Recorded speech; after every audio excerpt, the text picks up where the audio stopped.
നമസ്കാരം. യൂറോപ്പ് മലയാളി ജേണലിലേക്ക് ഏവർക്കും ഹാർദമായ സ്വാഗതം. കഴിഞ്ഞ ആഴ്ച നമ്മൾ സംസാരിച്ചത് വിദേശ രാജ്യത്തെത്തുന്ന മാതാപിതാക്കൾ അഭിമുഖീകരിക്കുന്ന പ്രശ്നങ്ങളെക്കുറിച്ചാണ്. ആ ചർച്ച ഇവിടെ തുടരുകയാണ്.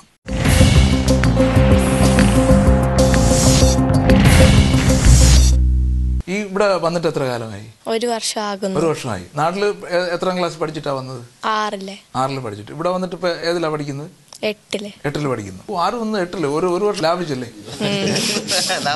ഇവിടെ വന്നിട്ട് അപ്പൊ നാട്ടിലെ സ്കൂളിലെ കുട്ടികളുമൊക്കെ ആയിട്ട് പഠിച്ച് നമുക്ക് കുറെ കാര്യങ്ങൾ അറിയാമല്ലോ. കുട്ടികളുടെ കുരുത്തക്കേടും ഇതെല്ലാം അറിയാം. ഇവിടെ വന്ന് ഇപ്പൊ ഒരു വർഷം കൊണ്ട് പഠിക്കുന്നു. എന്താ വ്യത്യാസം തോന്നിയത്? ഇവിടെ ടീച്ചേഴ്സ് ഇങ്ങനെ എക്സ്പീരിമെന്റാ കൂടുതലും കാട്ടുന്നത്. നാട്ടിൽ ഇങ്ങനെ ബുക്കിൽ കുറെ ഇങ്ങനെ പഠിപ്പിക്കുന്ന മാത്രമേ ഉള്ളൂ. ഇവിടെ കൂടുതലും ഇങ്ങനെ കാട്ടി പഠിപ്പിക്കുക. നാട്ടിലെ ചക്ക എന്ന് പറഞ്ഞാൽ വരച്ച് കാണിക്കത്തേ ഉള്ളൂ അല്ലേ? ഇവിടെ ഒറിജിനൽ കൊണ്ടുവച്ചിട്ടാണ് പഠിപ്പിക്കുന്നത്. അങ്ങനെയാണോ പറയുന്നത്? എക്സ്പെരിമെന്റ് കൂടുതലാണ്. പിന്നെ നമുക്ക് ഇവിടുത്തെ ടീച്ചറിന്റെ പേര് വിളിക്കാം അല്ലേ? പേര് വിളിക്കാം. ഇവിടെ ടീച്ചറിന്റെ പേര് വിളിക്കാം. സാറൊന്നും വിളിക്കണ്ട. നാട്ടിലെ എത്ര നാളായി ഇവിടെ UK വന്നിട്ട്? 4 വർഷം. 4 വർഷമായി. നാട്ടിൽ എത്രാം ക്ലാസ് വരെ പഠിച്ചു? 3 വരെ പഠിച്ചു. എന്നാലും കുറെ ഓർമ്മകളുണ്ടാവും 3 വരെ പഠിച്ചതിന്റെ. ഇവിടെ വന്ന് ഇപ്പൊ എത്രാം ക്ലാസ്സിലാണ് പഠിക്കുന്നത്? 7. ഇപ്പൊ എന്താ ഒരു ഡിഫറൻസ് ഫീൽ ചെയ്തത്? നാട്ടിലെ ടീച്ചേഴ്സ് തല്ലും, ഇവിടെ തല്ലത്തില്ല. Very good, very good. Malayali എപ്പോഴും അല്ല ഇന്ത്യക്കാരൻ എപ്പോഴും പോസിറ്റീവ് സൈഡ് മാത്രമേ പ്രസന്റ് ചെയ്യുള്ളൂ. നെഗറ്റീവ് സൈഡ് അല്ലെങ്കിൽ എനിക്ക് നിന്നെ ഇഷ്ടമല്ല, അല്ലെങ്കിൽ നിന്റെ നീ പറയുന്നത് എനിക്ക് ഇഷ്ടപ്പെടുന്നില്ല, അത് പറയത്തില്ല. നിന്റെ അല്ലെങ്കിൽ ഇപ്പം പല ഫീൽഡുണ്ട്. ഇപ്പം എൻ്റെ തന്നെ ടെക്നിക്കൽ ഫീൽഡാണെങ്കിൽ ചില ടെക്നിക്കൽ മാറ്റേഴ്സ് ശരിയല്ലെങ്കിൽ ഇന്ത്യക്കാരൻ എന്ന രീതിയിൽ അല്ലെങ്കിൽ മലയാളി എന്ന രീതിയിൽ നമ്മളത് സൈലന്റ് ആയിട്ടിരിക്കും. ഇംഗ്ലീഷുകാരനോട് പറയാനുള്ള ബുദ്ധിമുട്ടുമുണ്ട്. നമ്മുടെ കൂടെ പ്രവർത്തിക്കുന്ന സഹപ്രവർത്തകരാണെന്നുണ്ടെങ്കിൽ അവർ കുറഞ്ഞ ലെവലിൽ വർക്ക് ചെയ്യുന്നവരാണെങ്കിൽ പോലും എന്തെങ്കിലും ഡ്രോബാക്ക് ഉണ്ടെങ്കിൽ ആ സമയം തന്നെ അവർക്ക് തിരിച്ചു പറയാനുള്ള ഒരു തൻ്റെ ഒരു കപ്പാസിറ്റി ഉണ്ട്. ഓക്കെ, അത് നമ്മളുടെ കുട്ടികളിൽ വളർത്തിയെടുക്കുന്നില്ല. അത് ഇവിടെ ജനിച്ചു വളരുന്ന പുതിയ കുട്ടികൾക്ക് ഞാൻ പലപ്പോഴും വീക്ഷിച്ചപ്പോൾ അവർക്കതുണ്ട്. ഇപ്പൊ ഒരു പെൺകുട്ടിയോട് സംസാരിക്കാനാണെങ്കിൽ തന്നെ 8ാം ക്ലാസ്സിലും 9ാം ക്ലാസ്സിലൊക്കെ നമ്മൾ പഠിക്കുമ്പോഴോ നമ്മൾ രണ്ട് കാറ്റഗറി ആയിട്ടിരിക്കുകയാണ്. ഒരു പ്രാവശ്യം പോലും നമ്മൾ ഒരു പെൺകുട്ടിയോട് സംസാരിച്ചിട്ടില്ല പറയുകയാണെങ്കിൽ. ഇവൻ 10 വരെ പഠിക്കും. അപ്പോൾ സംസാരിച്ചാലും ഗേൾ ഫ്രണ്ടും ബോയ് ഫ്രണ്ടും ഒക്കെ അങ്ങനെ ഉണ്ടാവും. അല്ലെങ്കിൽ 1-2 പ്രാവശ്യം സംസാരിച്ചു കഴിഞ്ഞാൽ അത് ചുവരുകളിൽ എഴുത്ത് വരും. ഓക്കെ, അങ്ങനെ ഒരു പ്രശ്നമുണ്ട്. ഇവിടെ വന്നപ്പോൾ പിള്ളേർ കൂടുതൽ ഫ്രീ ആണ്, ഓപ്പൺ ആയിട്ട് സംസാരിക്കുക, അവനവന്റെ വ്യൂ നല്ല രീതിയിൽ പ്രസന്റ് ചെയ്യാം. കൾച്ചറിലായാലും ഓഫീസിലായാലും എവിടെയാണ്. ഇപ്പൊ സംസ്കാരം എന്ന് പറഞ്ഞു കഴിഞ്ഞാൽ ഇന്ത്യൻ സംസ്കാരമെന്നോ ഇംഗ്ലീഷ് സംസ്കാരമെന്നോ പേർഷ്യൻ സംസ്കാരം അങ്ങനെ ഒരു സംസ്കാരമേ ഇല്ല. ഒരു ഇന്റർനാഷണൽ സംസ്കാരമാണ്. നല്ലതിനെ സ്വീകരിക്കുക. നാട്ടിൽ നിന്ന് ആൾക്കാർ യോഗ സ്വീകരിക്കുന്നു. ഇവിടെ ഇന്ത്യക്കാരന്റെ ഫുഡ്, ചൈനക്കാരന്റെ പ്രൊഡക്റ്റ്, കർമ്മന്മാരുടെ സംഗീതം, വളരെയേറെ ലോകത്തിൽ ഇപ്പോൾ ഇതാണ് കൂടുതൽ മുന്നോട്ട് പോയിക്കൊണ്ടിരിക്കുന്നത്. അപ്പം ഏറ്റവും നല്ലതിനെ സ്വീകരിക്കാന്നുള്ള രീതിയിലേക്കാണ് ഇന്ത്യയിലായാലും ഇവിടെ ആയാലും എവിടെയായാലും പോകുന്നത്. ചിക്കൻ ടിക്ക എന്ന് പറയുന്നത് ഇംഗ്ലീഷുകാരുടെ ഫുഡാണ്. 150-200 മലയാളി ഫാമിലിയോളം ഈ നോർത്താംപ്ടൺ ഏരിയയിലുണ്ട്. മിക്ക ഫാമിലിയിലും ആൾക്കാരും ഈ ഇംഗ്ലണ്ടിൽ വന്ന ശേഷം എൻ്റെ അറിവിൽ പല ഫാമിലികളും ഇംഗ്ലീഷുകാരുടെ അതേ രീതി ഫോളോ ചെയ്യുന്ന പല ഫാമിലികളുണ്ട്. അത് കണ്ട് ആ കുട്ടികളും വളരുന്നു. ഇംഗ്ലീഷുകാരുടെ സ്റ്റൈൽ എന്ന് പറയുന്നത് അവർ ജനിച്ചു വളർന്ന ഒരു സാഹചര്യമാണ്. നമ്മളിപ്പോൾ ഒരു 10-30-40 വയസ്സായിട്ട് ഇവിടെ വന്നിട്ട് അവരുടെ കൾച്ചർ ശരിക്കും അഡോപ്റ്റ് ചെയ്യുമ്പോൾ അതിൽ ഒരുപാട് ദോഷങ്ങൾ സംഭവിക്കും. എനിക്കറിയാവുന്ന പല വീടുകളിലും കുട്ടികളെ മലയാളം പറയിപ്പിക്കാൻ സമ്മതിക്കുന്നില്ല. സിറ്റിസൺ ആയി കഴിഞ്ഞു കഴിഞ്ഞാൽ ബ്രിട്ടീഷുകാരനാകാനാണ് നോക്കുന്നത്. നാട്ടിൽ ചെല്ലുമ്പോൾ മലയാളിയാവും, ഇവിടെ ഇംഗ്ലണ്ടിൽ വരുമ്പോൾ ഇംഗ്ലീഷുകാരനാവും. ഇതാണ് ഇവിടെ മിക്ക ഫാമിലികൾ ഉണ്ടാകുന്നത്. അതുകൊണ്ട് ഒരു കൾച്ചർ അവരെ പഠിപ്പിക്കാൻ കഴിയുന്നില്ല. അപ്പനും അമ്മയും പറഞ്ഞാൽ കേൾക്കുന്നില്ല. ഇവിടുത്തെ ബ്ലാക്ക് അല്ലെ കർമ്മന്മാരുടെ സ്റ്റൈലിൽ ജീവിക്കുന്ന കുട്ടികൾ ഒരുപാടുണ്ട് നമ്മുടെ കൂട്ടത്തിൽ. അപ്പൊ നേരത്തെ ഇവിടെ പറഞ്ഞ പോലെ നമ്മൾ കുട്ടികൾക്ക് വേണ്ടി ജീവിക്കുന്നു എന്ന് പറഞ്ഞിട്ട് ഇവിടെ വന്ന് കുട്ടികൾ പല വഴിക്ക് പോയി കഴിഞ്ഞാൽ എന്തെങ്കിലും അവർക്ക് വേണ്ടിയാണ് ജീവിച്ചതെങ്കിൽ ബുദ്ധിമുട്ട് അനുഭവപ്പെടത്തില്ലേ? അപ്പനും അമ്മയും കൂടുതലും ഇംഗ്ലീഷുകാരുടെ അതേ രീതിയിലാണ് ഫോളോ ചെയ്യുന്നത്. കുറെ ഫാമിലികൾ നമ്മുടെ നാടൻ രീതിയിൽ ആ മലയാളി രീതി ജീവിക്കാൻ വേണ്ടി ആ രീതി ജീവിക്കണമെന്ന് ആഗ്രഹിക്കുന്ന ഫാമിലി ആ കുട്ടികളെ ആ രീതി തന്നെ വളർത്തും. കൾച്ചർ എന്ന് പറഞ്ഞാൽ ഞാൻ മനസ്സിലാക്കുന്നിടത്തോളം ഒരു ജീവിത രീതിയാണ്. ആ പ്രശ്നം അല്ലെങ്കിൽ ആ കൊളീഷൻ വരുന്നത് മലയാളികൾ ഇവിടെ വന്നു കഴിഞ്ഞ് ഇച്ചിരി മുമ്പേ നമ്മുടെ സുഹൃത്ത് പറഞ്ഞ പോലെ ഒന്നെങ്കിൽ ഇംഗ്ലീഷ് സ്റ്റൈൽ ആക്കാൻ നോക്കും. നമ്മൾ കുട്ടികളെ മനസ്സിലാക്കാൻ ശ്രമിക്കാത്തത് കൊണ്ടും അല്ലെങ്കിൽ ഞാൻ പിടിച്ച മുയലിന് കൊമ്പ് 3 എന്നുള്ള രീതി നമ്മൾ ആ കുട്ടികളുടെ മുമ്പിൽ അടിച്ചേൽപ്പിക്കാൻ ശ്രമിക്കുമ്പം കുട്ടികളാണെങ്കിലും നമ്മളാണെങ്കിലും ഒരാൾ നമ്മളോട് അങ്ങനെ ചെയ്യരുതെന്ന് പറഞ്ഞു കഴിഞ്ഞാൽ ഒന്നുകൂടെ നമ്മൾ ചിന്തിക്കുക എന്തുകൊണ്ട് ചെയ്യുന്നില്ല എന്നുള്ളത്. ആ പറയുന്ന രീതി തെറ്റായി കഴിയുമ്പം കുട്ടികൾ വഴി തെറ്റി പോകും. ഇവിടെ ഇംഗ്ലണ്ടിൽ വന്നിട്ട് നീ മലയാളിയാണ്, മലയാളി മാത്രം ആയിട്ട് തന്നെ നീ മുണ്ട് കൊടുത്ത് അല്ല കയ്യിൽ കൊടുത്തോണ്ട് റോട്ടിൽ കൂടെ നടക്കാൻ പറഞ്ഞു കഴിഞ്ഞാൽ നടക്കുകയല്ല. നമ്മൾ ഇംഗ്ലണ്ടിലാണെങ്കിൽ പാൻറ് ഇടണമെന്ന് വെച്ച് കഴിഞ്ഞാൽ ട്രൗസർ ഇടണമെന്ന് പറഞ്ഞാൽ ഇടണം. കുടുംബത്തിൽ മാതാപിതാക്കൾ കുട്ടിയാക്കും തന്നെ ആ കൊച്ചിൻ്റെ ഓരോ കാര്യങ്ങളിലും അതിനെ ഓരോന്നും പറഞ്ഞ് മനസ്സിലാക്കി. ഇപ്പോൾ ഓരോ കാശില്ലാന്ന് പറഞ്ഞാലും ഇപ്പോൾ അമ്പലത്തിൽ പോകേണ്ട പിള്ളേരാണ് അവരെ അവിടെ കൊണ്ടുപോകണം, പള്ളിയിൽ പോകുന്ന കൊച്ചിനാണ് അവിടെ കൊണ്ടുപോകണം, ഓരോ ബന്ധുക്കളുടെ വീട്ടിൽ അങ്ങനെയൊക്കെ മാറി മാറി പോകുന്നു. പിന്നെ സന്ധ്യ ആകുമ്പോഴത്തേക്കിന് പിള്ളേരെ നാമം ചോദിക്കുന്ന പിള്ളേരാണ് ആ സന്ധ്യ ആകുമ്പോൾ അവർ ആ കറക്റ്റ് സമയത്തിന് ഇപ്പം ഒരു 7 മണിയാകുമ്പോൾ ആ കൃത്യസമയത്തിന് അവരത് ചെയ്യിക്കുന്നു. അത് കഴിഞ്ഞ് പിള്ളേരോട് പഠിക്കാൻ പറയുന്നു, അപ്പം പിള്ളേരത് പഠിക്കുന്നു. ഇവിടെ രണ്ടുമൂന്ന് കാര്യങ്ങളുണ്ട്. നമ്മൾ കൊച്ചിലെ പഠിപ്പിച്ച് വരുന്ന ഒരു സംസ്കാരമെന്നോ അല്ലെങ്കിൽ ഒരു കൾച്ചറെന്നോ പറയുന്നത്, ഉദാഹരണത്തിന് നമ്മളൊക്കെ പഠിച്ചു വളർന്ന സമയത്ത് ഒരു പേപ്പർ കിടന്ന ചവിട്ടരെന്ന് പറയും, ചവിട്ട ഉടനെ തൊട്ട് തൊഴണമെന്നൊക്കെ പറഞ്ഞിട്ടുണ്ട്. ഇപ്പോഴും ഒരു പേപ്പറിൽ ഞാൻ ചവിട്ടത്തില്ല.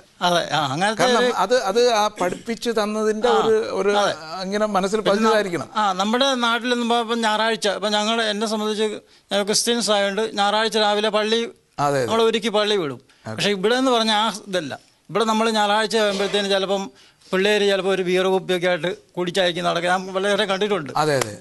ചിലർ ഗ്രൗണ്ടിലേക്ക് പോകണം, ബോൾ കളിക്കാനൊക്കെ പോവാ, പള്ളി പോകത്തില്ല. എന്നുവെച്ചാൽ നമ്മുടെ ഇവിടെ ഒരു 100-90% അങ്ങനെ ഈ ദൈവത്തിന്റെ ഇതിലേക്ക് പോകുന്നുണ്ടെങ്കിൽ ഇവിടെ 10%. അതുകൊണ്ട് എന്ത് സംഭവിച്ചിട്ടുണ്ട്, ഇവിടെ പള്ളികളെല്ലാം സജീവമായത് കേരളത്തിൽ നിന്ന് ആൾക്കാർ വന്നതിന് ശേഷം. അതെ, ഞാനിപ്പോൾ ഇവിടെ വന്നിട്ട് ഇപ്പം 6 വർഷം കഴിയുന്നു. എനിക്കിപ്പോഴും നമ്മുടെ സംസ്കാരമാണ് പിന്നെ നമ്മുടെ ഒരു പ്രകൃതി എപ്പോഴും നമ്മുടെ നാട് തന്നെയാണ് എനിക്ക് നല്ലതായിട്ട് തോന്നുന്നത്. ലോകത്തിന്റെ പല ഭാഗങ്ങളിലേക്കും പോകുമ്പോഴേ നമുക്ക് മനസ്സിലാകത്തുള്ളൂ നമ്മുടെ കേരളത്തെ പറ്റി. കേരളം ഗോഡ്സ് ഓൺ കൺട്രി അതെ മനസ്സിലാകത്തുള്ളൂ. എനിക്ക് പറയാനുള്ളത് എന്താണെന്ന് വെച്ച് കഴിഞ്ഞാൽ, നമ്മുടെ മാതാപിതാക്കൾക്ക് കുട്ടികളെ വളർത്തേണ്ട രീതിയെക്കുറിച്ചുള്ള ശരിയായിട്ടുള്ള ഒരു അവയർനെസ് ഇതുവരെ ഇപ്പോൾ ഏതൊരു സ്ഥലത്തു നിന്നായാലും അത് കിട്ടിയിട്ടില്ല എന്നാണ് എനിക്ക് തോന്നുന്നത്. എനിക്കിപ്പോൾ 2 ആൺകുട്ടികളാണുള്ളത്. എനിക്ക് കുറച്ചുകൂടി ഒരു ശാസ്ത്രീയമായിട്ട് അല്ലെങ്കിൽ കുറച്ചുകൂടി ഒരു നല്ല രീതിയിൽ, അതായത് നമ്മൾ പാരമ്പര്യമായിട്ട് തുടർന്നു വന്ന സംഗതികളും അതുപോലെ തന്നെ കുറച്ചുകൂടി ശാസ്ത്രീയമായിട്ട്, അതുപോലെ ഇപ്പോൾ അദ്ദേഹം പറഞ്ഞ പോലെ തന്നെ നമ്മൾ പിള്ളേരെ അടിച്ചും വടിയെടുത്തും പേടിപ്പിച്ചും അതിനോടൊന്നും എനിക്ക് യോജിക്കാനായിട്ട് എനിക്ക് പറ്റുന്നില്ല. അതുപോലെ തന്നെ പക്ഷെ എൻ്റെ ഭാര്യയോട് ഞാൻ ഈ കാര്യം പറഞ്ഞ പുള്ളിക്കാരി സമ്മതിക്കുകയില്ല. പുള്ളിക്കാരി എങ്ങനെയാണെന്ന് വെച്ച് കഴിഞ്ഞാൽ ആ പിള്ളേരെ പേടിപ്പിച്ച് തടിച്ച് അടിച്ച് തന്നെ വളർത്തണം. അപ്പം അങ്ങനെയുള്ള കാര്യത്തിൽ ഞങ്ങൾ വിയോജിപ്പുണ്ട് ചെറിയ രീതിയിൽ. പക്ഷെ എന്നുള്ള രീതിയിലും അപ്പം നമുക്ക് ശരിക്കും പറയാൻ താങ്കളുടെ പേരൻസ് എങ്ങനെയാണ് വളർത്തിക്കൊണ്ടുവന്നത്? എൻ്റെ ഒരു പേരൻസ് പറഞ്ഞാൽ എന്നെ അങ്ങനെ ഒത്തിരി അടിക്കുകയോ കാര്യങ്ങളോ ഒന്നും അവർ ചെയ്തിട്ടില്ല. അതുകൊണ്ടാണ് നിങ്ങളും ചെയ്യുന്നത് എന്നെ വളർത്തി എങ്ങനെയാണോ അതുപോലെ എൻ്റെ കുട്ടി കുറച്ചുകൂടെ ബെറ്റർ ആവട്ടെ എന്ന് വിചാരിക്കുന്നു. ഞാൻ ഇതിലൊക്കെ അല്ലെന്ന് പറഞ്ഞു കഴിഞ്ഞാൽ നമ്മൾ ആരും പറയേണ്ട കാര്യമില്ല. നമുക്ക് ന്യൂട്രലായിട്ട്, അതായത് ലോകം അംഗീകരിച്ച ചില കാര്യങ്ങളുണ്ട്, അതനുസരിച്ച് നമ്മൾ ചെയ്താൽ മതി. അല്ലാണ്ട് ഇപ്പം ഞാൻ പറയുന്നതോ അല്ലെങ്കിൽ കാരണന്മാർ പറയുന്നത് ഇതൊന്നും കേൾക്കണമെന്ന് എനിക്ക് അഭിപ്രായമില്ല. അതായത് ലോകത്ത് നമ്മൾ എല്ലായിടത്തും ഉള്ള പോലെ എല്ലാം ശാസ്ത്രം അംഗീകരിച്ച ചില സംഗതികളുണ്ട്, അതനുസരിച്ച് കുട്ടികളെ വളർത്തണം എന്നുള്ള രീതിയിലാണ് എൻ്റെ ഒരു പേഴ്സണൽ അഭിപ്രായം. താങ്കൾ പറഞ്ഞു വരുന്നത് പേരൻസിന് ഒരു ക്ലാസ് കൊടുക്കണമെന്നാണ്. തീർച്ചയായിട്ടും പല മാതാപിതാക്കളും അവർ പറയുന്നത് എന്താണെന്ന് വെച്ച് കഴിഞ്ഞാൽ, എൻ്റെ ഗ്രാൻഡ് മദർ അല്ലെങ്കിൽ ഗ്രാൻഡ് ഫാദർ അവരങ്ങനെയാണ് വളർത്തിയത്, അവരെ വടിയെടുത്ത്, അല്ലെങ്കിൽ എനിക്ക് അതിനോട് യോജിക്കാനായിട്ട് പറ്റില്ല. ഏതായാലും പറ്റില്ല, ഇവിടെ അടിച്ചു കഴിഞ്ഞാൽ. അതെ, തീർച്ചയായിട്ടും. ഇപ്പം ബിനു പറഞ്ഞതുപോലെ അടിക്കുക അല്ല, കുട്ടികളെ അടിച്ചത് കൊണ്ട് അവർ നന്നാകണം എന്നുള്ള, ഇപ്പം ഇവിടെ ഇരിക്കുന്ന എത്ര പേർക്ക് കുഞ്ഞുനാളുകളിൽ കിട്ടിയ അടി, എന്തിനച്ഛൻ എന്നെ അടിച്ചു, എന്തിനമ്മ എന്നെ അടിച്ചു എന്ന് ഇപ്പോഴും ആൻസർ കിട്ടാത്ത ഒത്തിരി പേര് ഈ കൂട്ടത്തിൽ കാണും. കാരണം അച്ഛന് ദേഷ്യം കൊണ്ട് അടിക്കുകയാണ്. കാരണം അവരെന്തിനടിച്ചു, പലപ്പോഴും നമുക്ക് തന്നെ അറിയാം ഇവരെന്തിനടിച്ചു. നമ്മൾ മനസ്സിലാക്കി കൊടുക്കേണ്ടത് നീ എന്ത് തെറ്റ് ചെയ്തു, ആ തെറ്റ് എന്താണെന്നാണ് നമ്മൾ മനസ്സിലാക്കി കൊടുക്കണ്ടേ.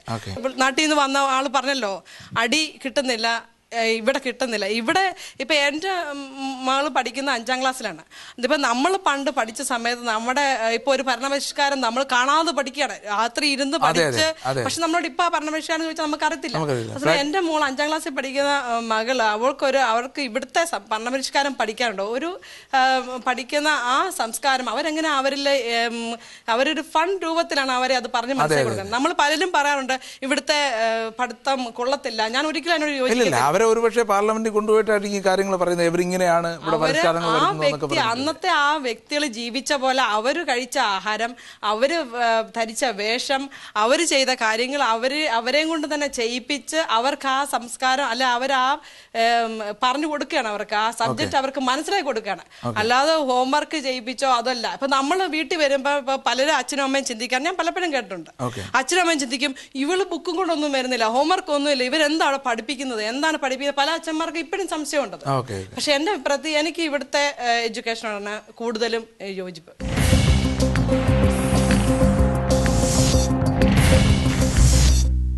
ഈ കൾച്ചർ ഡെവലപ്പ് ചെയ്യാൻ വേണ്ടി നമ്മളെ വിദ്യാഭ്യാസ സ്ഥാപനങ്ങൾ അല്ലെങ്കിൽ സ്കൂളുകളും കോളേജുകളും എത്രത്തോളം സഹായിക്കുന്നുണ്ട്? സത്യസന്ധമായിട്ട് പറഞ്ഞാൽ നമ്മുടെ നാട്ടിലും ഈ വിദ്യാഭ്യാസ രംഗത്തിപ്പോൾ സംസ്കാരത്തിന് വലിയ കോൺട്രിബ്യൂഷൻ ഉണ്ടെന്ന് എനിക്ക് തോന്നുന്നില്ല.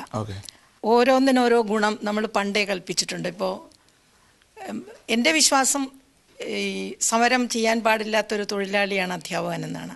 പക്ഷേ നമ്മുടെ നാട്ടിലിപ്പോൾ ഇഷ്ടം പോലെ സമരങ്ങളാണ്. ഈ സമര സമയത്ത് സൈഡ് ബിസിനസ് ഉള്ള അധ്യാപകരൊക്കെ ഉണ്ട് അവിടെ. അപ്പോൾ ചുരുക്കത്തിൽ ഞാൻ ആ ഫീൽഡിൽ വർക്ക് ചെയ്ത ആളായതുകൊണ്ട് പറയുകയാണ്, പഴയ സംസ്കാരത്തിലല്ല ഇപ്പോൾ വിദ്യാഭ്യാസം അവിടെ പോകുന്നത്. ഞാൻ ആദ്യം ഇവിടെ വന്ന ഉടനെ എൻ്റെ കൊച്ചുമകളോട് ചോദിച്ചു, ഇപ്പോൾ പഠിത്തമൊക്കെ എങ്ങനെയുണ്ട് എന്ന് ചോദിച്ചപ്പോൾ ഒരു ഉത്തരം അവൾ പറഞ്ഞത് ഞാൻ അണ്ടർലൈൻ ചെയ്ത് എൻ്റെ മനസ്സിൽ സൂക്ഷിക്കുന്നുണ്ട്. എഡ്യൂക്കേഷൻ ഈസ് ഫൺ എന്നാണ് അവൾ പറഞ്ഞത്.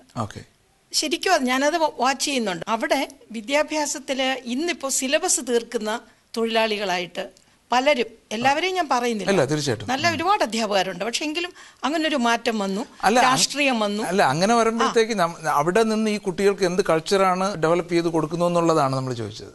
ഇപ്പൊ ടീച്ചേഴ്സിന്റെ പക്ഷത്തു നിന്നുള്ള കോൺട്രിബ്യൂഷൻ വളരെ കുറവാണ് സംസ്കാരത്തിന്. അങ്ങനെയാണെങ്കിൽ ഇവിടെ ഉണ്ടാവുന്നുണ്ടെന്നാണ് ഞങ്ങൾ വിശ്വസിക്കുന്നത്. ഇവിടെ കുറച്ചുകൂടെ അടുപ്പം ടീച്ചേഴ്സിനോട് കുട്ടികൾ കാണിക്കുന്നുണ്ട്. പിന്നെ വേറൊന്ന്, അവരധികം ഈ കൂടുതൽ അവരെ ബുദ്ധിമുട്ടിക്കുന്നില്ല പഠിക്കാൻ. അതുകൊണ്ട് കുട്ടികൾക്ക് സ്കൂളിൽ പോകാനും ഒക്കെ ഇഷ്ടമാണ്. നമ്മുടെ അവിടെ പഠിപ്പിക്കാത്തവന് അങ്ങനെ കളിക്കുകയാണെന്ന് തോന്നുന്നെങ്കിൽ തന്നെയും ഓരോ കുട്ടിക്കും ഓരോ ഫയൽ കീപ്പ് ചെയ്യുകയും സ്കൂൾ തീരുന്നത് വരെ അവരുടെ ഫയലുകൾ ഇങ്ങനെ മാറി മാറി വന്നിട്ട് ആ കുട്ടിയുടെ ക്യാരക്ടർ മൊത്തം ആ ഫയലിൽ നിന്ന് മനസ്സിലാക്കാനുള്ള ഒരു കപ്പാസിറ്റി ഇവിടുത്തെ സ്കൂളിങ്ങിലുണ്ട്. സ്കൂളിനെ കൂടുതൽ സ്നേഹിക്കുന്നു എന്ന് എനിക്ക് തോന്നിയിട്ടുണ്ട്. അധ്യാപകരെയും അവൻ കുറച്ചുകൂടെ ഫ്രീ ആണ്. അതുപോലെ അവരുടെ തോട്ട്സ്, ഇപ്പം എൻ്റെ കൊച്ചുമോളടുത്ത് എനിക്ക് ഒന്നും പറയാനൊക്കില്ല, എന്ത് ചോദിച്ചാലും അടുത്ത ചോദ്യം വൈ എന്നാണ് ചോദിക്കുന്നത്. അത് അത്രയും ഓപ്പൺ ആയിട്ടുള്ള കൾച്ചറിൽ വളർന്നു വരുന്നതുകൊണ്ടാണ്. അപ്പൊ ഇത് ടീച്ചർ ഞാൻ പറഞ്ഞു വരുന്നത്, നമ്മളുടെ നാട്ടിലെ വിദ്യാഭ്യാസ സ്ഥാപനങ്ങളിലൂടെ കുട്ടികൾക്ക് നല്ലൊരു കൾച്ചർ ഡെവലപ്പ് ചെയ്തെടുക്കാനുള്ള സാധ്യത കുറഞ്ഞു വരുന്നു. തീർച്ചയായിട്ടും അത് കാരണം ഇതാണ്, ടീച്ചറും കുട്ടിയും തമ്മിലുള്ള അടുപ്പം കുറഞ്ഞു. പിന്നെ വേറൊന്നുള്ളത്, അത് ഞാൻ രക്ഷകർത്താക്കളെ ഞാൻ പറയുന്നെങ്കിൽ ക്ഷമിക്കണം, ഞാൻ ഉൾപ്പെടെ ചെയ്തതാണ്. അതായത് നമ്മളിപ്പോൾ കുട്ടികളെ പഠിപ്പിക്കുന്നത് എന്താണ്, നീ ഒന്നീ ഡോക്ടർ ആവണം അല്ലെ എഞ്ചിനീയർ ആവണം, ഇത് രണ്ടും അല്ലെങ്കിൽ നീ ഒന്നുമല്ല എന്നാണ് കുട്ടികളെ പഠിപ്പിക്കുന്നത്. പിന്നെ അവരത് പഠിച്ച് പിന്നെ അവർ നമ്മളെ പഠിപ്പിക്കുന്നത് എന്താണെന്നോ, എഞ്ചിനീയറും ഡോക്ടറും ആയാൽ പോരാ, നല്ല പൈസ ഉണ്ടാക്കണം എന്നാണ്. അതുപോലെ സുഖമൊക്കെ നിനക്ക്, ദുഃഖമൊക്കെ എനിക്കെന്നൊരു ആറ്റിറ്റ്യൂഡ് പേരൻസിനുണ്ട്. അപ്പൊ കുട്ടികളൊന്നും പഠിക്കുന്നില്ല, ജീവിതത്തെക്കുറിച്ച് പഠിക്കുന്നില്ല. ജീവിതത്തെക്കുറിച്ച് ഇപ്പൊ ആരും ഒന്നും അവിടെ പഠിപ്പിക്കുന്നില്ല. നമ്മൾ പറഞ്ഞു വരുന്നത് നമ്മളുടെ ഈ കൾച്ചർ, കുട്ടികളുടെ കൾച്ചർ എങ്ങനെ ഡെവലപ്പ് ചെയ്യണം, അതിന് രണ്ടു പേർക്കേ പറ്റൂ. ആദ്യം അച്ഛനും അമ്മയും. അമ്മയ്ക്കാണ് കൂടുതൽ. അച്ഛനും അമ്മയും കൊടുക്കുന്ന സംസ്കാരമാണ് ഒരു കുട്ടിയുടെ സംസ്കാരം എന്ന് പറയുന്നത്. അത് കഴിഞ്ഞ് കൊടുക്കേണ്ടത് ടീച്ചേഴ്സാണ്. ഇക്വേഷൻ ഇതാണ്, പേരൻസ് പ്ലസ് ടീച്ചേഴ്സ് ഈക്വൽസ്. അതാണ് എൻ്റെ ജീവിതം. എന്നെ ടീച്ചേഴ്സാണ് എന്നെ വളർത്തിയത്, എൻ്റെ അച്ഛനും അമ്മയാണ് എന്നെ വളർത്തിയത്. ഒരു പശ്ചാത്തലവും ഇല്ലാത്ത ഒരു ജീവിത രീതിയായിരുന്നു എനിക്ക്. കാരണം ഞാൻ അൻസറിനോട് അത് കേട്ടു. എനിക്ക് എന്നെക്കുറിച്ച് എനിക്കൊന്നും ദുഃഖിക്കാനില്ല എന്നുള്ളതാണ്. കാരണം എൻ്റെ ടീച്ചേഴ്സും എൻ്റെ പേരൻസും എന്നെ വളർത്തിക്കൊണ്ടുവന്നു. ഞാൻ ആ വഴിയെ നടന്നു വന്നു. എനിക്ക് എൻ്റെ വഴിയിൽ എൻ്റെ ലക്ഷ്യത്തിലെത്താൻ എനിക്ക് കഴിയുകയും ചെയ്തു. എൻ്റെ കുട്ടി, എനിക്ക് ഒരേ ഒരു മകനാണ്. ആ മകനെ ഞാൻ എന്നെ പഠിപ്പിച്ചതുപോലെ തന്നെയാണ് പഠിപ്പിച്ചത്. ഇന്നും ഞാൻ ആ കുട്ടിയെക്കുറിച്ചും എനിക്കൊന്നും അഭിമാനിക്കാനേ ഉള്ളൂ. സന്തോഷമുള്ള ഒരു അമ്മയെന്ന് പറയാം അല്ലേ? അപ്പൊ ഇത്തരത്തിൽ ഒരു അവസ്ഥയിൽ എത്തുക എന്നുള്ളതാണല്ലോ എല്ലാവരും ധരിക്കുന്നത്. ഞാൻ പറഞ്ഞ കുഞ്ഞുങ്ങള് ഇപ്പൊ ഞാൻ പറയാം, എൻ്റെ മകൻ മെഡിക്കൽ കോളേജിൽ പഠിക്കുന്ന സമയത്ത് ഡെന്റിസ്റ്റ് ആവാൻ പഠിക്കുമ്പോൾ അവൻ അറിയാതെ എത്രയോ ദിവസങ്ങളിൽ ഞാനും എൻ്റെ ഭർത്താവും കൂടെ അവൻ അവിടെ എന്ത് ചെയ്യുന്നു എന്ന് അന്വേഷിച്ചു പോയിട്ടുണ്ട്. അവൻ ഇന്നും ഒരുപക്ഷെ അറിയില്ല. പക്ഷെ കുട്ടികളെ ഞാൻ എൻ്റെ വിശ്വാസം ഞാൻ പറയാണ്, ആസ് എ മദർ, കുട്ടികളെന്ന് പറയുന്നത് നമ്മുടെയാണ്, നമ്മുടെ സ്വപ്നം, നമ്മുടെ ലക്ഷ്യം, നമ്മുടെ ജീവിതം. അവരെ എങ്ങനെ കൊണ്ടുപോകണമെന്ന് മറ്റ് ഏജൻസികളെ ആശ്രയിക്കരുത്. കുട്ടിയെ ശരിക്കറിയുക. അല്ല, ഇപ്പൊ ടീച്ചർ പറഞ്ഞാണ് നേരത്തെ താങ്കളും പറഞ്ഞതേ, ഇപ്പൊ ഒരു കുട്ടി എന്ത് ചെയ്യുന്നു എന്നുള്ളത് നമ്മൾ അറിഞ്ഞിരിക്കണമെന്നുള്ളതാണ് അല്ലെ? സ്കൂളിൽ പോയാലും തിരിച്ചു വരുമ്പം ആരുടെ കൂടെയാണ് വരുന്നതെന്നൊക്കെ അറിഞ്ഞിരിക്കുക എന്നുള്ളതാണ് ഈ പറഞ്ഞത്. അറിയാൻ വേണം, അവന്റെ നല്ല കാര്യങ്ങളെ നമ്മൾ പ്രോത്സാഹിപ്പിക്കുകയും വേണം. പിന്നെ ചെയ്യാൻ പാടില്ലാത്തത് നിരുത്സാഹപ്പെടുത്തണം, അതും സ്നേഹത്തിൽ കൂടെ. എനിക്ക് സ്നേഹത്തിൽ വലിയ വിശ്വാസമാണ്. അതുകൊണ്ട് കൂടുതൽ നമ്മൾ അവരെ പീഡിപ്പിക്കരുത്. നമ്മളിപ്പോൾ രണ്ട് സംസ്കാരം ഏത് അഡോപ്റ്റ് ചെയ്യണം എന്നാണ് മെയിനായിട്ട് സംസാരിച്ചുകൊണ്ടിരിക്കുന്നത്. ഇതിൽ എൻ്റെ അഭിപ്രായത്തിൽ രണ്ടിലും നല്ലതുകൊണ്ട് ചീത്തയുണ്ട്. ചില കാര്യങ്ങൾ ഇവിടത്തെയാണ് ഏറ്റവും നല്ല. ചില ഉദാഹരണത്തിന് മാനേഴ്സ്, ഇവിടുത്തെ മാനേഴ്സ് എന്ന് പറഞ്ഞാൽ അത് അത്രയും ഒരിടത്തും കിട്ടില്ല എന്നാണ് എൻ്റെ അഭിപ്രായം. ഈ മാനേഴ്സ് നമ്മൾ അഡോപ്റ്റ് ചെയ്യണതിന് ഒരു തെറ്റുമില്ല എന്നാണ്. ഞാൻ കൊച്ചിൻ്റെ സ്കൂളിൽ പോയി, ഒരു 100 കുട്ടികളുണ്ടായിരുന്നു ആ സ്കൂളിൽ. സൈലൻസ് എന്ന് പറഞ്ഞാൽ ഒരു മുട്ടുസൂചി വീണ അറിയായിരുന്നു. അത് ടീച്ചേഴ്സ്, ചിൽഡ്രൻസ്, മാതാപിതാക്കൾ, പിന്നെ അല്പം ഒച്ച ഉണ്ടാക്കിയ മാതാപിതാക്കൾ എന്ന് പറഞ്ഞാൽ ഞങ്ങളെ പോലെയുള്ളവരാ. നാട്ടിൽ നിന്ന് വന്നതുകൊണ്ട്. അപ്പൊ ഞാനത് മനസ്സിലാക്കിയത് താങ്കൾ പറഞ്ഞു വരുന്നത്, അപ്പൊ ഈ അടിച്ച് പേടിപ്പിച്ചില്ലെങ്കിലും ഡിസിപ്ലിൻ പഠിപ്പിക്കാൻ പറ്റുമെന്നുള്ളതാണ്. അടിച്ച് പേടിപ്പിക്കുന്നതിലല്ല, ഞാൻ അടിച്ചാലും ചെറിയ അടി കൊടുത്താലും തെറ്റില്ല എന്നാണ് എൻ്റെ അഭിപ്രായം. ചില നല്ല കാര്യങ്ങൾ പഠിപ്പിക്കാൻ. ഇപ്പം ഞാൻ എൻ്റെ ഒരു അനുഭവം പറയാം. ഞാൻ 7ാം ക്ലാസ്സിൽ പഠിച്ചുകൊണ്ടിരിക്കുമ്പോൾ സ്കൂളിൻ്റെ തൊട്ടടുത്തുള്ള കവുങ്ങയിൽ ശരിക്കും ഇങ്ങനെ അടക്ക ഇങ്ങനെ പഴുത്തെടുക്കുക. ഞാനിങ്ങനെ കല്ലെടുത്തെറിഞ്ഞ് അടക്ക ഇങ്ങനെ താഴട്ടി അടി. ഞാനത് നല്ല രസമായിട്ട് തോന്നി. ഞാനത് ചാടി പറക്കിയെടുത്ത് അവിടെ വെച്ചു. ഈ വീട്ടുകാർ തൊട്ടടുത്ത് അവർ കണ്ട് നേരെ ഓഫീസിൽ ചെന്ന് പറഞ്ഞു, എന്നെ നേരെ ഹെഡ് മാസ്റ്റർ സ്കൂളിലേക്ക് വിളിപ്പിച്ചിട്ട് വടി എടുത്തിട്ട് 2 എണ്ണം എൻ്റെ തുടക്കിട്ട് തന്നു. അത് ഇപ്പോഴും ഞാൻ ഓർക്കുന്നുണ്ട്. ഞാൻ ഇപ്പോഴും ആയാലും വേറൊരു എന്തെങ്കിലും ഇങ്ങനെ ചെയ്യാൻ നേരത്തെ ആ അടിയുടെ കാര്യം ഞാൻ ഇപ്പോഴും ഓർക്കുന്നുണ്ട്. അപ്പൊ ഈ ഇങ്ങനെ ആ അടിയുടെ ഇത് ബലത്തിലാണ് ഞാൻ ഇന്നും ഇങ്ങനെയുള്ള കാര്യങ്ങൾ ചെയ്യാതെ. ഞാനൊരു മാറ്റിനിക്ക് പോകാനായിട്ട് ഞാൻ എൻ്റെ ഫാദറിനോട് ഒരു പെർമിഷൻ മേടിച്ചു, വിടില്ലായിരുന്നു. ഞാൻ പോയി സിനിമ കണ്ടിട്ട് നല്ല കൂട്ടുകാരൻ കണ്ട് പറഞ്ഞു, എടാ അടുത്ത തിയേറ്ററിൽ ഇതിലും നല്ല സിനിമ ഓട്ടണമെന്ന് പറഞ്ഞ് അങ്ങോട്ട് പോയി. ഞാൻ ഫസ്റ്റ് ഷോയും കഴിഞ്ഞ് വരുമ്പോൾ എൻ്റെ വീട്ടിൽ എൻ്റെ ഫാദർ എന്നെ നോക്കിയിരിക്കുക, വടിയായിട്ട് നോക്കിയിരുന്നു. അവനോട് പറഞ്ഞു, നീ പൊക്കോളാൻ പറഞ്ഞു. അവൻ പോയ പുറകെ തന്നെ എനിക്കിട്ടൊരു 4 എണ്ണം വെച്ച് തന്നു. അത് പിന്നെ അല്ലാതെ ഞാൻ ചോദിക്കാതെ എൻ്റെ അഭിപ്രായം കൊണ്ട് പോയതാ. പക്ഷേ അതിനുശേഷം എനിക്ക് മനസ്സിലായി ഞാൻ ഇത് തെറ്റാന്ന്. ഞാൻ അതിനുശേഷം വീട്ടിൽ പറയാതെ ഇങ്ങനെയുള്ള ഒരു കാര്യത്തിനും ഞാൻ പോകാറില്ല. ഓർമ്മിപ്പിക്കാൻ ചില അടി നല്ലതാണെന്നാണ് എൻ്റെ അഭിപ്രായം. ഇനി പലർക്കും പല അഭിപ്രായമുണ്ട്. അതുപോലെ ഈ ഇവിടുത്തെ സംസ്കാരം, നമ്മുടെ സംസ്കാരം വളരെയേറെ നല്ല സംസ്കാരങ്ങളുണ്ട്. നമ്മൾ മാതാപിതാക്കളെ റെസ്പെക്ട് ചെയ്യണം. പ്രായം പൂർത്തിയായവരോടുള്ള സംസാരം രീതി ഒക്കെ നമ്മുടെ നല്ല രീതിയാണ്. അത് അഡോപ്റ്റ് ചെയ്യാനായിട്ട് ഇവിടെ പിള്ളേരെ നമ്മൾ ഒരുപാട് നല്ല സംസ്കാരം, നല്ല കാര്യങ്ങളുണ്ട്. നമ്മളെ കൾച്ചറിൽ തന്നെ ഒരുപാട് നല്ല കാര്യങ്ങളുണ്ട്. അതുപോലെ നമ്മളിവിടെ പൊതുമുതൽ കീപ്പ് ചെയ്യണ കാര്യം നമ്മുടെ നാട്ടിൽ എല്ലാവർക്കും നശിപ്പിക്കാനുള്ള അതെ, എല്ലാവർക്കും അതെ. ഇപ്പൊ ഒരു ലൈറ്റ് ഇട്ടണ കണ്ടു കഴിഞ്ഞാൽ, ഇപ്പൊ ആരെങ്കിലും വീട്ടിൽ ഇട്ടണ കണ്ടാലും അത് എറിഞ്ഞുടയ്ക്കാനുള്ള പ്രവണത സാധാരണ യുവജനങ്ങൾക്ക് കൂടുതൽ. ഇവിടെ നമ്മളെ പൊതു സ്ഥലത്ത് വെച്ചാൽ പോലും ആരും അത് നശിപ്പിച്ച് കളയുന്നില്ല. അങ്ങനെ പറയുകയാണെങ്കിൽ നമുക്ക് മലയാളികൾക്ക് കൂടെ ഒരു നല്ലൊരു പുതിയ തലമുറ വരെയല്ലേ? തീർച്ചയായിട്ടും. കാര്യം ഇവിടുത്തെ നല്ലത് മാത്രം ഉൾക്കൊള്ളാൻ പറ്റുമെങ്കിൽ അത് ഇനി വരുന്ന തലമുറ നല്ലൊരു തലമുറയായിരിക്കും. തീർച്ചയായിട്ടും. ഇപ്പോൾ ഇവിടെ നമ്മൾ സംസാരിച്ച കാര്യങ്ങളെല്ലാം ഒരു മീഡിയം ഫാമിലി അല്ലെങ്കിൽ കുറച്ച് ഹൈ ഫാമിലികൾ അക്സെപ്റ്റ് ചെയ്യാവുന്ന കാര്യങ്ങൾ. ഇപ്പോൾ നാട്ടിൽ നിന്ന് ഒരുപാട് പൈസ കടമെടുത്ത് എല്ലാം വിറ്റ് തൊലച്ച് ഇവിടെ വന്ന് 6 ദിവസം നൈറ്റ് വൈഫ് ചെയ്യും, 6 ദിവസം ഹസ്ബൻഡ് ജോലി ചെയ്യും. കുട്ടികളെ നോക്കാനോ കുട്ടികളെ അതുപോലെ നാട്ടിലെ രീതിയിൽ വളർത്താനോ അല്ലെങ്കിൽ ഇവിടുത്തെ രീതിയിൽ വളർത്താനോ സമയമില്ല. വളർന്നു കഴിയുമ്പോഴാണ് അറിയുന്നത് കുട്ടികൾ വളർന്നു പോയത്. ആ പറയേണ്ട സമയത്ത് അത് ഇവിടുത്തെ രീതിയും അവിടുത്തെ രീതിയും നല്ലത് അക്സെപ്റ്റ് ചെയ്യണം. അത് അക്സെപ്റ്റ് ചെയ്ത് അത് ഫോളോ ചെയ്ത് അതുപോലെ സ്ട്രിക്റ്റ് ആയിട്ട് കുട്ടികളെ വളർത്തി കൊണ്ടുപോകാൻ കുട്ടികൾക്ക് പറഞ്ഞു കൊടുക്കാനോ ആർക്കവിടെ സമയമുള്ളത്? ഇവിടെ കുറച്ച് പേർക്കുണ്ടായിരിക്കും, ഒരു 10% ഫാമിലിക്ക്. ഇപ്പോൾ നമ്മൾ ചിന്തിക്കേണ്ടത് ആർക്ക് വേണ്ടിയാണ് ജീവിക്കുന്നത്, എന്തിനു വേണ്ടിയാണ് ജീവിക്കുന്നത് എന്നുള്ളൊരു തോന്നലുണ്ടാവണ്ടേ? ആ ഒരു തോന്നലുണ്ടാവും. പ്രേം പറയുന്ന കാര്യങ്ങൾ ചില കാര്യങ്ങളോട് യോജിക്കുന്നുണ്ട്. എല്ലാ ആൾക്കാരും ജോലി ചെയ്യുന്നു, പണം ഉണ്ടാക്കുന്നു, കടം വരുന്നു. ഇതൊക്കെ എങ്ങനെ സംഭവിക്കുന്നു? ഇത് എല്ലാ ആൾക്കാരും കുട്ടികളുടെ കൂടെ കൂടുതൽ സമയം സ്പെൻഡ് ചെയ്യാതെ കൂടുതൽ സമയം പണം ഉണ്ടാക്കാനായിട്ട് പുറകെ പായുന്നതുകൊണ്ടാണ് ഇതൊക്കെ സംഭവിക്കുന്നത്. നമ്മൾ മാക്സിമം കുട്ടികളുടെ കൂടെ സമയം കണ്ടെത്തി അവരുടെ നല്ല കാര്യങ്ങൾ പറഞ്ഞ് കൾച്ചർ എന്താണെന്ന് പറഞ്ഞു കൊടുക്കാനുള്ള സമയം നമ്മൾ കണ്ടെത്തണം. പേരൻസ് ഇപ്പോൾ എൻ്റെ കുട്ടികളോട് ഞാൻ അത് ചെയ്യുന്നു, അങ്ങനെ ചെയ്യുന്നു, എൻ്റെ ഗ്രാൻഡ് പേരൻസ് വരുന്നു, അവർ പോകുന്നു, അതൊക്കെ പറഞ്ഞു. പക്ഷേ ഇതൊന്നും സാധിക്കാത്ത പല ആൾക്കാരും ഞങ്ങളെപ്പോലുള്ളവരുണ്ട്. എപ്പോഴും പേരൻസിനെ കൊണ്ടുവരാനോ അല്ല അവർക്ക് നിൽക്കാൻ താല്പര്യമില്ലാത്ത ആൾക്കാർ, എന്നെപ്പോലുള്ള ആൾക്കാർക്ക്, എൻ്റെ മോനും അല്ല എൻ്റെ കുട്ടികൾക്ക് ഗ്രാൻഡ് ഫാദറിൻ്റെ അല്ലെ ഗ്രാൻഡ് മദറിൻ്റെ അവരുടെ സ്നേഹവും ആ ഫ്രണ്ട്സുകളുടെ കൂട്ടുകാരുടെ ഇതെല്ലാം നഷ്ടപ്പെട്ടു പോവാണ്. അപ്പോൾ ആ വിടവ് മാതാപിതാക്കളായ നമ്മൾ നികത്തണം. ഇപ്പോൾ പണം ഉണ്ടാക്കാനായിട്ട് ചിലപ്പോൾ ഒരു മാസം 1000 പൗണ്ട് 2000 പൗണ്ട് കൂടുതലുണ്ടാക്കി, പക്ഷേ ഒരു 2, 3, 4, 5 കൊല്ലം വർഷങ്ങൾ കഴിയുമ്പോൾ ചിലപ്പോൾ 10,000 അല്ലെങ്കിൽ 20,000 നമ്മൾ കുട്ടികൾ നഷ്ടപ്പെട്ടു പോകും. ആ സാഹചര്യത്തിൽ നമ്മൾ ജോലി ചെയ്യണം, പണം ഉണ്ടാക്കണം, അതോടൊപ്പം നമ്മൾ കുട്ടികളെ നേർവഴിക്ക് നടത്താൻ സമയം കൂടെ കണ്ടെത്തിയില്ലെങ്കിൽ നാളെ നമ്മൾ വിലപിക്കണം. അല്ല, അതിപ്പോൾ കുട്ടികൾ വളർന്നു വരുന്ന അവസരത്തിൽ അച്ഛന് പകൽ ജോലി, അമ്മയ്ക്ക് രാത്രി ജോലി, അല്ലെങ്കിൽ കുട്ടികളെ കാണാനുള്ള അവസരം കിട്ടുന്നില്ല എന്ന് പറഞ്ഞു വരുമ്പോൾ കുട്ടികൾ വളർന്നു വന്നിട്ട് അവർ വേറെ ഒരു കൾച്ചറിൽ പോയി എന്ന് പറഞ്ഞിട്ട് വല്ല കാര്യമുണ്ടോ? ഇല്ല.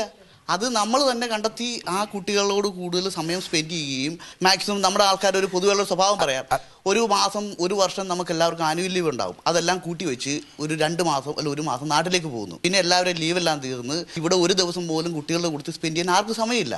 അവിടെ പോയി ലക്ഷങ്ങൾ ചിലവാക്കാൻ ആൾക്കാർക്ക് യാതൊരു മടിയില്ല.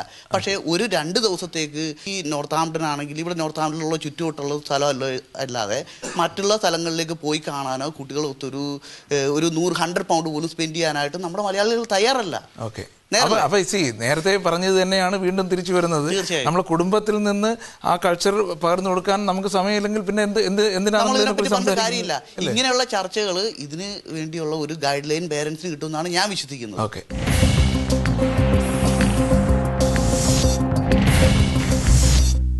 നാട്ടിൽ നമ്മൾ ജീവിച്ച് വളർന്ന സമയത്ത് നമ്മൾ കോളേജിൽ പോകുന്നു, തിരിച്ച് വീട്ടിൽ വരുന്നു, ചിലപ്പം അമ്മയോ അച്ഛനോ ബസ് സ്റ്റാൻഡിൽ കാത്തു നിൽക്കുന്നു, അല്ല നമ്മൾ കൊണ്ടുവിടുന്നു, നമുക്ക് ആരോടും മിണ്ടാൻ പറ്റുന്ന പുസ്തകം പിടിച്ച് താഴെ നോക്കി നമ്മൾ നടന്നു പോകുന്നു. പണ്ട് കോളേജ് പഠിക്കുന്ന കാലത്ത് ഒരു ലവ് ലെറ്റർ കൊടുക്കണോ എന്ത് പാടായിരുന്നു, എന്ത് ബുദ്ധിമുട്ടായിരുന്നു. ഇപ്പൊ വല്ല പാടുണ്ടോ? ഇപ്പൊ ഇമെയിലും ഫോണും ഒരിക്കലും നമുക്കൊരിക്കലും ബ്രിട്ടീഷ് സംസ്കാരം അഴുക്കാണെന്നോ നമ്മുടെ സംസ്കാരം വളരെ നല്ലതാണെന്നോ നമുക്ക് പറയാൻ പറ്റത്തില്ല. നമ്മുടെ സംസ്കാരത്തിൽ ജീവിച്ച് വളരെ ഭവ്യതയോടെ ജീവിച്ചുന്ന എത്രയോ പെൺകുട്ടികൾ ഇപ്പം അല്ലെ എത്രയോ ആൺകുട്ടികൾ ഇപ്പൊ അബദ്ധങ്ങളുടെ മേലിൽ ജീവിക്കുന്ന ആൾക്കാരുണ്ട്. വീട്ടുകാർ കണ്ടുപിടിച്ച് ആലോചിച്ച് എല്ലാം നമ്മുടെ സംസ്കാരം അനുസരിച്ച് ജീവിച്ച എത്രയോ പേര് ഹാപ്പിയാണ്. യഥാർത്ഥത്തിൽ നമ്മളെ കേരളത്തില് നമ്മുടെ സംസ്കാരം തന്നെ ഒരുപാട് മാറുന്നില്ലേ?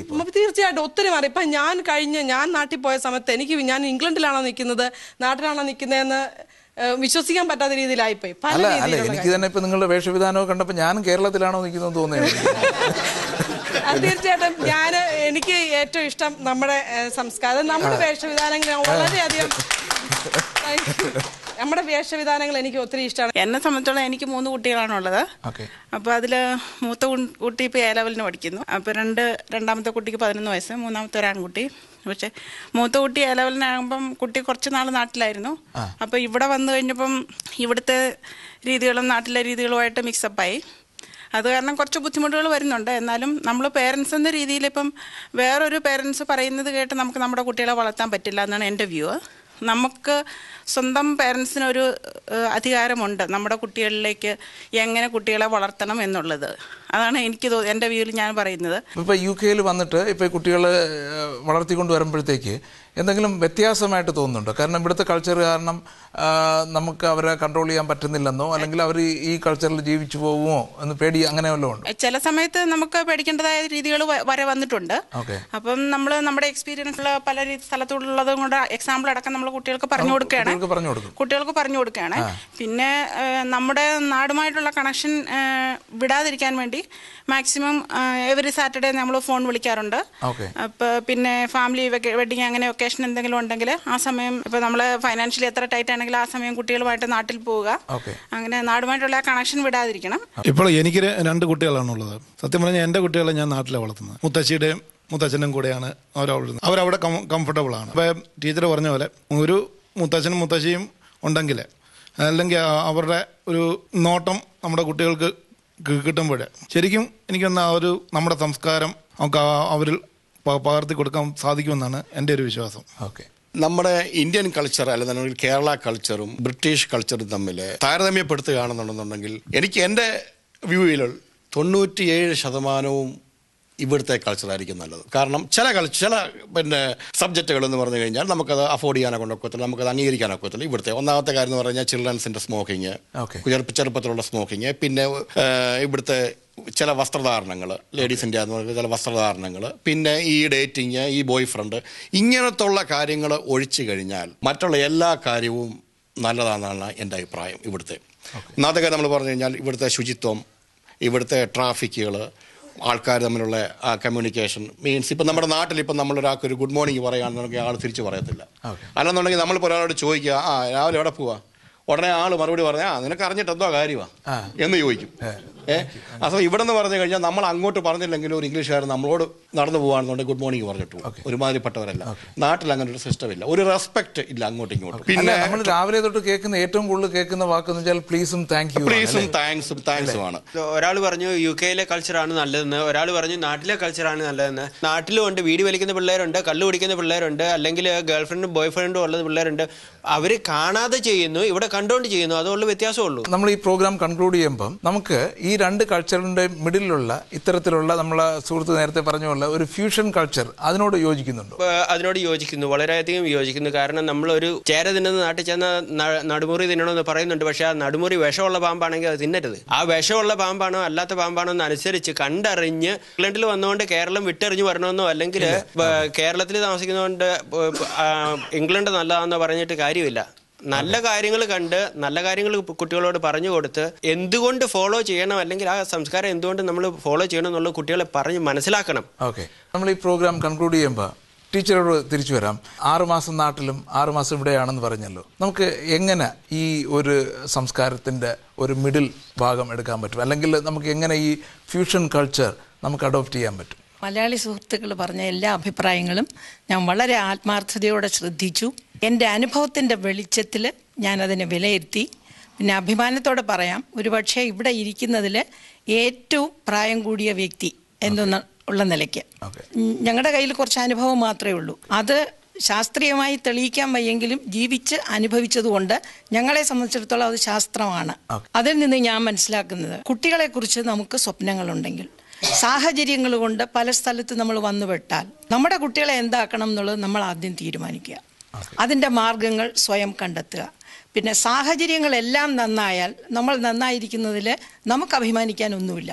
സാഹചര്യം പ്രതികൂലമാവുമ്പോൾ, ഉദാഹരണത്തിന് മുത്തച്ഛനും മുത്തശ്ശിയും കൊണ്ടുവരാൻ പറ്റിയില്ലെങ്കിൽ, 2 ജോലി കൂടുതൽ കാരണം കുട്ടികളെ അധികം ശ്രദ്ധിക്കാൻ പറ്റാതിരുന്നാൽ, ഇതൊക്കെ അപകടങ്ങളാണെന്ന് നേരത്തെ അറിഞ്ഞിട്ട് മുത്തശ്ശനും മുത്തശ്ശിയും കൊടുക്കുന്നതും ധനം കൊണ്ട് കൊടുക്കുന്ന സുഖത്തെക്കാൾ വലുതായി സ്നേഹം കൊണ്ട് കൊടുക്കാൻ കഴിയുമെങ്കിൽ, ലക്ഷ്യബോധത്തോടെ നമ്മുടെ കുട്ടികളെ, ഈ കുട്ടികളാണ് ഞങ്ങളുടെ ലക്ഷ്യം, ഇവരെ ഏത് സാഹചര്യത്തിലും ഞങ്ങൾ നന്നായി വളർത്തും എന്നൊരു തീരുമാനം എടുക്കുക. കേരളമായാലും ഇംഗ്ലണ്ടായാലും നല്ലതെന്ത് കണ്ടാലും കുട്ടികളെ പഠിപ്പിക്കുക. ഒരു സംസ്കാരത്തിനെയും നമ്മൾ ആദരിക്കാതിരിക്കരുത്. എല്ലാം നല്ലതാണ്, നല്ലതെല്ലാം ഉൾക്കൊള്ളുക. ലോകത്തിലെ എല്ലാ സംസ്കാരങ്ങൾക്കും നന്മയും തിന്മയുമുണ്ട്. നന്മയെ സ്വീകരിച്ച് പുതിയൊരു തലമുറ മലയാളികൾക്കുണ്ടാകും എന്ന ഒരു വിശ്വാസത്തോടു കൂടി ഈ ചർച്ച ഇവിടെ അവസാനിക്കുന്നു. വീണ്ടും അടുത്തയാഴ്ച മറ്റൊരു വിഷയമായി കാണും വരെ നന്ദി, നമസ്കാരം.